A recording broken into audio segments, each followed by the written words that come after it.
নির্বাচনের মনোনয়ন জমা দেওয়া হয়েছে, যাচাই বাছাই চলতেছে। আমরা অনেকেই যে জাতীয়তাবাদী ফ্রন্টের কথা বলতেছিলাম, সেই ফ্রন্ট গঠিত হয়েছে আলহামদুলিল্লাহ। এই ফ্রন্ট তৈরির কাজটা সহজ ছিল না, আপনারা খেয়াল করেছেন। শেষ পর্যন্ত এনসিপির কিছু নারী নেতৃত্ব আখেরি ঝামেলা তৈরি করলো। এটা নিয়ে আর একটা এপিসোড করবো আমি। এটা জাতীয় ইস্যু নিয়ে আমরা কাজ করতেছি, আর হুদাই কিছু আজাইরা ইস্যু নিয়ে আমাদের পুরো প্রসেসটাকে বাগড়া দিয়ে নষ্ট করার চেষ্টা করেছে। ফ্যাসিবাদ বিরোধী কঠিন কষ্টকর রাজপথের সংগ্রামে যারা অংশগ্রহণ করেনি, তেমন চালাক চতুর মানুষদের আইনে উচ্চ পদে বসাইলে কি পরিণতি হয় সেটা এনসিপি হারে হারে টের পাইতেছে। আমাদের কথা তো আগে শুনে নাই। এখন অনেকে কইবেন উচ্চ শিক্ষিত লোকেরা না আসলে রাজনীতি কেমনে পাল্টাইবে। হ্যাঁ ভাইজান, এটা একটা ট্র্যাপ। রাজনীতি কর্পোরেট জব না, রাজনীতি ইউনিভার্সিটির মাস্টারি না, রাজনীতি ডাক্তারি করে না, ইঞ্জিনিয়ার করে না, ইউনিভার্সিটির ফ্যাকাল্টি না, উচ্চশিক্ষা রাজনীতির বিকল্প না। রাজনৈতিক বৈধতা আসে ত্যাগ, ঝুঁকি, জনগণের সঙ্গে লড়াই করে জনগণের মন, জনগণের চেতনাকে ধারণ করার মধ্যে দিয়ে। আপনি জ্ঞানে, আপনি দক্ষতায় আকাশে উঠে গেছেন, কিন্তু আপনার মানুষ এইখানে আছে মাটির। আপনার মাটির নেমে আসতে হবে এবং মাটির কথা কইতে হবে। মনমোহন সিং ছিল না ওই যে ইন্ডিয়ার প্রাইম মিনিস্টার, কেমব্রিজ অক্সফোর্ড এগুলো মেলা কিছু ভেজে খেয়েছে, বিশ্বমানের অর্থনীতিবিদ, কিন্তু রাজনীতি থেকে আন্দোলন থেকে গড়ে আসেনি। প্রাইম মিনিস্টার হয়েছে পার্টির নির্বাচিত নেতা হিসেবে না, একটা এলিট কনসেনসাসের মাধ্যমে। কি হইল? প্রধানমন্ত্রী রাজনৈতিক নেতৃত্বহীন নির্বাহী পদে পরিণত হইল। নির্বাচিত সরকার থাকলেও রাজনৈতিক সিদ্ধান্ত অন্য জায়গায় নেওয়া হইতে থাকে, ফলে শুধু কংগ্রেসের ও আচ্ছা, এডিটর সাহেব মানা আছে, এডিটর সাহেবের মানা আছে, মুখ খারাপ করা যাবে না। আচ্ছা ঠিক আছে, তো এই মনমোহন সিং এর দুর্বল নেতৃত্ব বিজেপির উত্থানের ক্ষেত্র তৈরি করেছিল। প্রফেসর ইউনূসকেও দেখেন, উচ্চশিক্ষিত, রেসপেক্টেড, সৎ, কিন্তু একটা অতি দুর্বল শাসন উপহার দিল আমাদেরকে। এলিট, টেকনোক্র্যাট, এই যে রাজনৈতিক শর্টকাট, এইটাতে গণতান্ত্রিক ক্ষয় হয়। যাই হোক, এবার আসেন এই জোটের নির্বাচনে বিজয় পাইতে হইলে কি করতে হবে, এটা আমাদের বোঝা লাগবে, তাই না? আসেন বুঝে দেখি। 11 একটা প্ল্যান থাকতে হবে, প্ল্যান। বাংলার লুথার কিং কইছে আই হ্যাভ এ প্ল্যান। তাহলে এই জোটের প্ল্যান কি? বাংলার মার্টিন লুথার কিং উনার প্ল্যান না কইলেও এদের প্ল্যানটা কওয়া লাগবে। আমি তো সেলস এন্ড মার্কেটিং এর লোক, আমি যে কোনো পরিকল্পনা আমার মার্কেটিং কমিউনিকেশনের ভাষায় করবে চাই। মার্কেটিং কমিউনিকেশনে ব্যবহৃত একটা স্ট্র্যাটেজিক শর্টের নাম হইতেছে কিস, KISS। হ্যাঁ, সুম্মা কলে সুম্মা, তাহলে keep it simple and stupid. Jamaat বিরোধীরা জামাতের আমিরকে আবার সুম্মা শফিক কয় আর কি, ওই কিস না। তো যাই হোক, এটা মার্কেটিং এটার মানেটা কি? মানেটা মেসেজ হবে সহজ, এটা খুব কোর কথা থাকবে, এক নজরে বোঝা যাবে। এটা কেন ব্যবহার করা হয়? কারণ মানুষ তো পড়ে না, স্ক্যান করে, বিশ্লেষণ করে না, অনুভব করে, তুলনা করে না, শর্টকাট নেয়। তাই জটিল ভাষা কেউ শুনে না। যেমন ধরেন অ্যাপেলের কোর কিস মেসেজ কোনটা? Think different. নাইকির জাস্ট ডু ইট। এডিডাসের ইম্পসিবল ইজ নাথিং। ঠিক এইরকম খুব সিম্পল প্ল্যানিং দিয়া কইতে হবে we have a plan. Plan সহজ হইলেও আমার এপিসোড করলে সহজ না, কারণ এই প্ল্যান নেওয়া হয়েছে সেটা তো ব্যাখ্যা করা লাগবে, তাই না? তো আর বুঝাতে হবে কেন এই প্ল্যান বাংলাদেশের জন্য সবচেয়ে ভালো। এখন কেউ কেউ কইতে পারেন প্ল্যান যদি কইয়াই দেন তাহলে বাংলার লুথার কিং এর দল যদি এটা কইরা ফেলায়, নো অফেন্স, বাঙ্গু মিডিয়া তারেক রহমানকে এই নামই দিছে, তা আমি দেই নাই, আমার দোষ না। তো আমারে গেলায় লাভ নাই, গেলাইলে বাঙ্গু মিডিয়া গেলাইন। যাই হোক, আমার প্ল্যান যদি তারা নেয় তাহলে তো আলহামদুলিল্লাহ, তাদের কাম কমলো না, দেশেরও উপকার হইল। প্ল্যানটা যদি কেউ বাস্তবায়ন করে তাহলে তো বাংলাদেশের মানুষ লাভবান হবে। আমার প্ল্যান তো বাংলাদেশের মানুষ কেঙ্কা করে লাভবান হবে, করলে তো ভালোই। তবে ওরা চাইলেও এই প্ল্যান বাস্তবায়ন করতে পারবে না। কেন সেটা পারবে না সেটা আমার আলাপটা আগাইলেই বুঝবেন। তো আমাদের প্ল্যানের আগে আমাদের কইতে হবে আমাদের সমস্যা কি, কোন সমস্যার সমাধানের জন্য এই প্ল্যান। মহারাজ কি সমস্যা? আসেন সমস্যাটা দেখি। বাঙ্গু বামেরা ঢাকা বিশ্ববিদ্যালয়ে ডাকসু নির্বাচনের আগে স্লোগান দিয়েছিল, তুমিও জানো আমিও জানি জামাত শিবির পাকিস্তানি।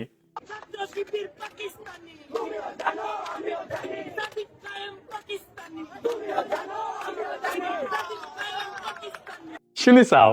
তো ঠিক এইভাবে বাংলাদেশের সমস্যাগুলা আপনিও জানেন, আমিও জানি, কিন্তু যেটা জানি না সেটা হইতেছে এই সমস্যাগুলার গোয়া এডাই একটাই একটাই একটাই, মেলা গোয়া না, রসুনের মতো।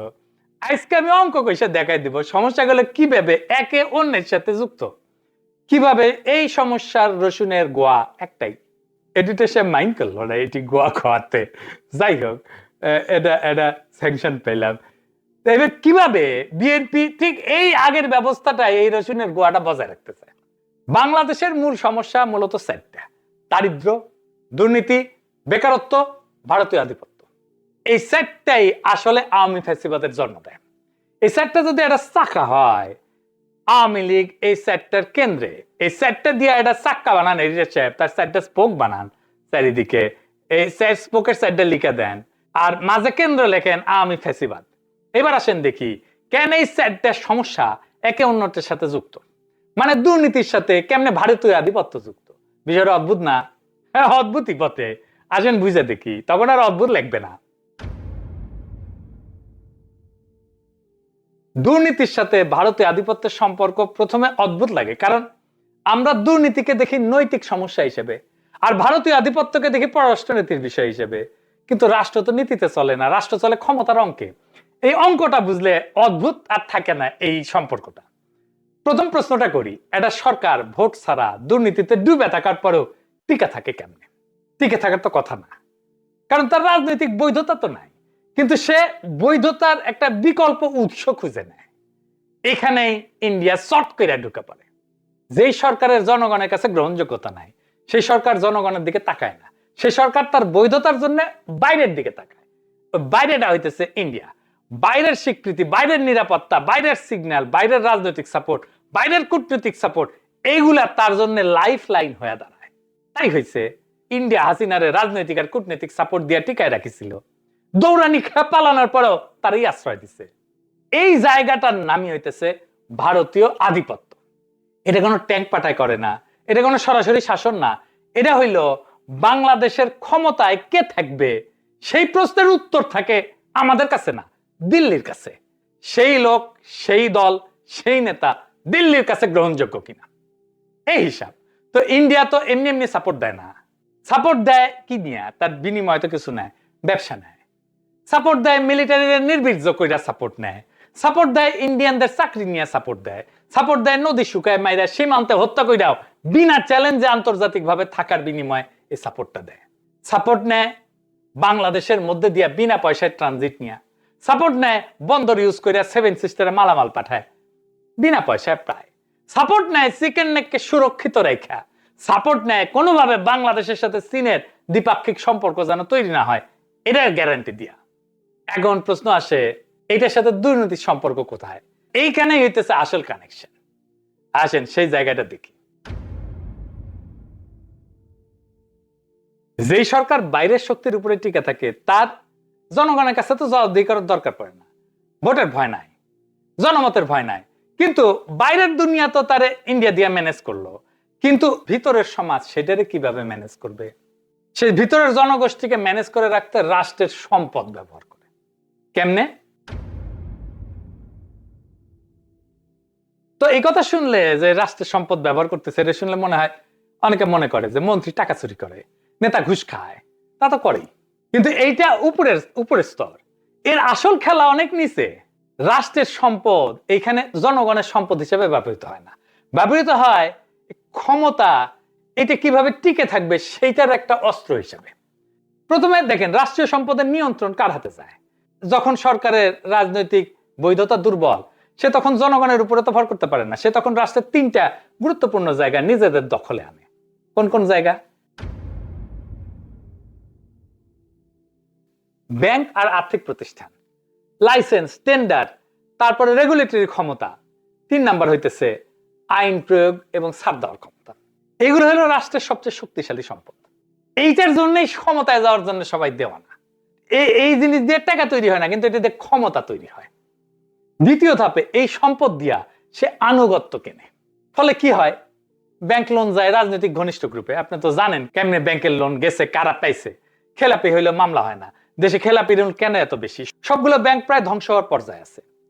টেন্ডার যায় নিজের লোকের কাছে, কর্মকূপ পায়, স্ট্র্যাটেজিক ব্যবসা। এস আলমের ৩,০০০ কোটি টাকার বেশি কর্মকূপ করেছিল 1 বছরে হাসিনা। দেখেন, শুধু তাই না, ২,৩২০ কোটি টাকার ব্যাংকের সুদ এটা ময়কুব করে দেয়, বাংলাদেশ ব্যাংকে দিয়ে চাপ দেওয়া হয়। দেখেন